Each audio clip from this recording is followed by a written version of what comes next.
शेर और चूहे की दोस्ती। एक बार की बात है, एक घने जंगल में एक विशाल और शक्तिशाली शेर रहा करता था, जिसका नाम सिंहराज था। वह जंगल का राजा था और सभी जानवर उससे डरते थे।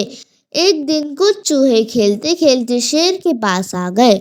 वे शेर के ऊपर कूदने लगे और अचानक एक चूहा गलती से शेर की पूंछ पर गिर पड़ा। शेर ने अचानक अपनी आंखें खोल दी और गुस्से से दौड़ाते हुए चूहे को अपनी पंजों में जकड़ लिया।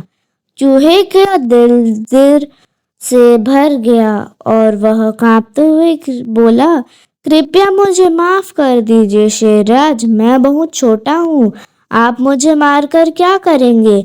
मुझे जाने दीजिए, मैं कभी आपकी मदद कर दूंगा। उसने चूहे को घूरते हुए देखा और सोचा, यह छोटा सा चूहा मुझे कैसे मदद कर सकता है, फिर भी उसे माफ कर देता हूँ। उसने चूहे को अपने पंजों में छुड़ा दिया और कहा, आज के बाद तुम्हारे जैसे छोटे जीवों को भी जीने का मौका मिलेगा, भाग जाओ। चूहा खुशी खुशी भागकर जंगल में चला गया। कुछ समय बाद जंगल में शेर शिकारी के जाल में फंस गया।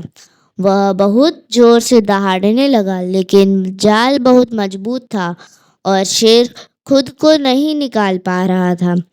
चूहा जो उस समय पास में ही था, शेर की दहाड़ सुनकर दौड़ते हुए आया। उसने देखा कि शेर जाल में फंसा हुआ है।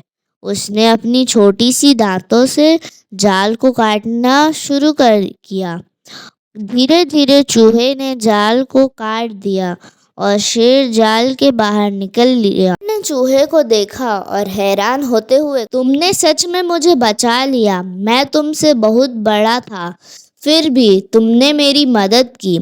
मुझे लगता था कि तुम मेरी मदद नहीं कर सकते, लेकिन तुमने साबित कर दिया कि छोटे से छोटा जीव भी किसी का बड़ा मददगार बन सकता है।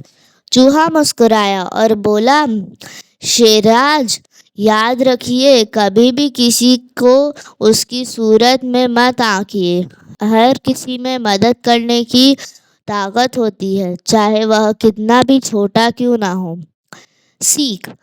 तो बच्चों, आज हमें इस कहानी से सीख मिलती है, हमें कभी भी किसी की छोटी कद्र नहीं करनी चाहिए, क्योंकि कभी कभी छोटा सा छोटा मददगार भी किलो से बाहर निकाल सकता है।